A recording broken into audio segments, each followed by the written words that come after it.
Trong một môi trường bóng đá nơi thành công thường được quyết định bởi tài chính quy mô và sức hút ngôi sao, Brentford lại tồn tại như một ngoại lệ.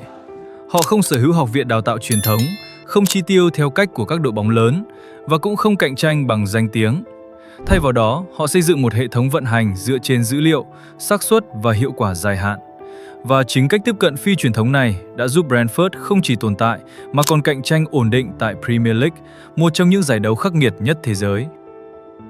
Brentford là một câu lạc bộ có quy mô khiêm tốn tại phía Tây London.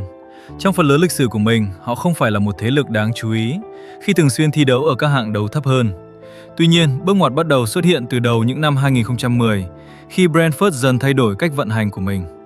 Một trong những cột mốc quan trọng diễn ra vào năm 2012, khi Matthew Benham chính thức tiếp quản câu lạc bộ và bắt đầu áp dụng tư duy phân tích dữ liệu vào hệ thống bóng đá. Tiếp đó, vào mùa giải 2013 đến 2014, Brentford giành quyền thăng hạng từ League One lên Championship, đánh dấu bước tiến đầu tiên trong quá trình tái cấu trúc. Và chỉ một mùa sau đó, họ đã tiến rất gần đến Premier League khi lọt vào vòng playoff năm 2015. Dù thất bại, nhưng đây lại là nền tảng quan trọng cho giai đoạn phát triển tiếp theo. Trong những năm sau đó, Brentford dần xây dựng hình ảnh một đội bóng có hệ thống vận hành ổn định, liên tục cạnh tranh ở nhóm trên Championship, trước khi đạt đến đỉnh cao vào năm 2021, khi họ giành chiến thắng trong trận chung kết playoff để lần đầu tiên trong lịch sử góp mặt tại Premier League. Điều đáng chú ý là toàn bộ hành trình này không dựa trên những khoản đầu tư khổng lồ, mà được xây dựng thông qua một chiến lược dài hạn mang tính hệ thống và kiểm soát rủi ro chặt chẽ. Trung tâm của toàn bộ mô hình này là Matthew Benham, người đã biến Brentford thành một trong những câu lạc bộ hiếm hoi tại châu Âu, vận hành thị trường chuyển nhượng như một hệ thống đầu tư có kiểm soát, thay vì mua cầu thủ dựa trên danh tiếng hoặc cảm tính. Brentford tiếp cận thị trường theo cách của một quỹ đầu tư. Họ tìm kiếm những tài sản bị định giá thấp, trong khi tiềm năng tăng trưởng vẫn còn rất lớn.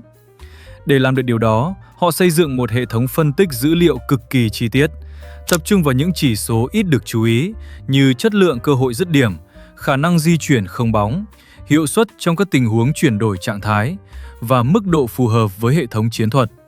Thay vì hỏi một cầu thủ đã chơi tốt như thế nào, Brentford đặt câu hỏi, cầu thủ đó có thể phát triển thêm bao nhiêu nếu được đặt vào đúng môi trường. Chiến lược này được thể hiện rõ qua nhiều thương vụ cụ thể trong từng giai đoạn phát triển. Năm 2016, Brentford chiêu mộ Scott Hogan từ Rochdale với mức phí khoảng 750.000 bảng và chỉ một năm sau bán cho Aston Villa với giá hơn 9 triệu bảng.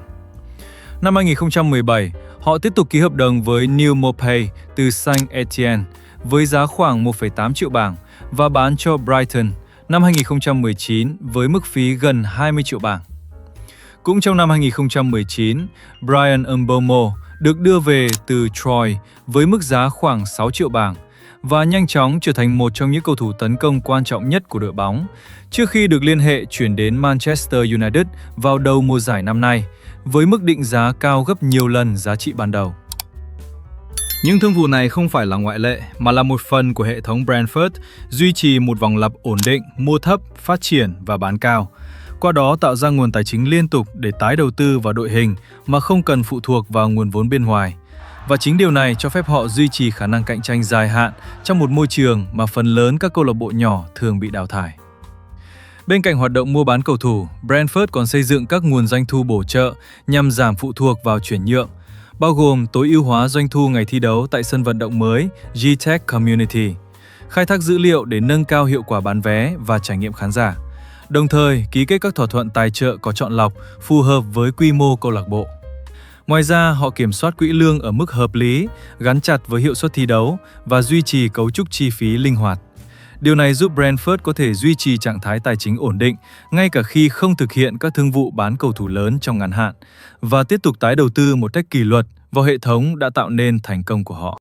Và nếu hệ thống dữ liệu giúp Brentford tìm ra cầu thủ phù hợp, thì bước tiếp theo của họ là tái định nghĩa hoàn toàn cách một câu lạc bộ phát triển tài năng, trong khi phần lớn các đội bóng tại Anh xem học viện đào tạo trẻ là nền tảng không thể thay thế. Brentford lại đưa ra một quyết định gây tranh cãi khi chính thức đóng cửa học viện của mình vào năm 2016, thay vì tiếp tục đầu tư vào một hệ thống tốn kém và có tỷ lệ thành công thấp. Họ chuyển sang xây dựng một mô hình hoàn toàn khác, được gọi là B-Team. Đây không chỉ là một sự thay đổi về cấu trúc, mà là một sự thay đổi về triết lý phát triển cầu thủ. Thay vì đào tạo từ lứa tuổi nhỏ, Brentford tập trung vào việc tuyển chọn những cầu thủ trẻ trong độ tuổi từ 17 đến 20, những người đã bị loại khỏi các học viện lớn nhưng vẫn còn tiềm năng phát triển. Thông qua hệ thống B-Team, họ có thể đưa những cầu thủ này vào môi trường thi đấu linh hoạt, đối đầu với nhiều đối thủ khác nhau, từ các đội trẻ cho đến các câu lạc bộ chuyên nghiệp.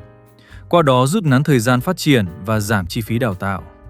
Mô hình này cho phép Brentford tránh phải cạnh tranh trực tiếp với những học viện hàng đầu, vốn sở hữu nguồn lực vượt trội, đồng thời tập trung vào giai đoạn mà cầu thủ bắt đầu định hình rõ nhất về chuyên môn và giá trị thị trường. Và một lần nữa, đây không phải là quyết định mang tính thử nghiệm, mà là một bước đi được tính toán nhằm tối ưu hóa hiệu quả đầu tư trong dài hạn. Những yếu tố này khi kết hợp lại, tạo thành một vòng lặp vận hành gần như khép kín nơi Brentford không chỉ tồn tại mà còn phát triển một cách có kiểm soát. Họ sử dụng dữ liệu để xác định cầu thủ tiềm năng, đưa họ vào một hệ thống phát triển tối ưu thông qua B-Team hoặc đội 1. Sau đó, tối đa hóa giá trị của những cầu thủ này trên sân cỏ trước khi bán họ vào đúng thời điểm khi giá trị đạt đỉnh. Nguồn tiền thu về không được sử dụng để chi tiêu ngắn hạn mà được tái đầu tư một cách có kỷ luật vào những mục tiêu mới. Tiếp tục lặp lại chu trình này qua từng mùa giải. Điểm quan trọng nằm ở chỗ, Brentford không phụ thuộc vào một thế hệ cầu thủ cố định mà phụ thuộc vào chính hệ thống của mình. Điều này giúp họ duy trì sự ổn định, ngay cả khi liên tục mất đi những cái tên quan trọng trong đội hình. Và trong một môi trường như Premier League, nơi khoảng cách tài chính là rất lớn, khả năng duy trì một vòng lặp hiệu quả như vậy chính là yếu tố quyết định giúp Brentford không bị đào thải thay vì chạy theo cuộc đua chi tiêu. Brentford xây dựng một cấu trúc nơi mỗi quyết định đều phục vụ cho sự bền vững dài hạn, và chính điều này khiến họ trở thành một trong những mô hình vận hành đáng chú ý nhất của bóng đá hiện đại. Dù mô hình này mang lại hiệu quả rõ rệt, Brentford vẫn phải đối mặt với những giới hạn rất thực tế trong một môi trường cạnh tranh khốc liệt như Premier League.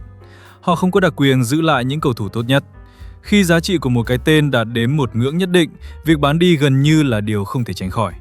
Điều này khiến đội hình của họ luôn trong trạng thái biến động và buộc hệ thống phải liên tục hoạt động với độ chính xác cao. Khác với những câu lạc bộ lớn có thể sửa sai bằng tiền, Brentford không có khoảng trống cho sai lầm. Một bản hợp đồng thất bại, một giai đoạn phong độ kém hay một mùa giải không hiệu quả đều có thể kéo theo những hệ quả lớn về mặt tài chính và thành tích. Và trong bối cảnh mà nguy cơ xuống hạng luôn hiện hữu, chỉ một sai lệch nhỏ trong hệ thống cũng có thể phá vỡ toàn bộ sự cân bằng mà họ đã xây dựng. Điều đó có nghĩa là Brentford không thực sự ổn định theo cách mà người ta thường nghĩ. Họ chỉ đang duy trì sự cân bằng trong một trạng thái rủi ro được kiểm soát.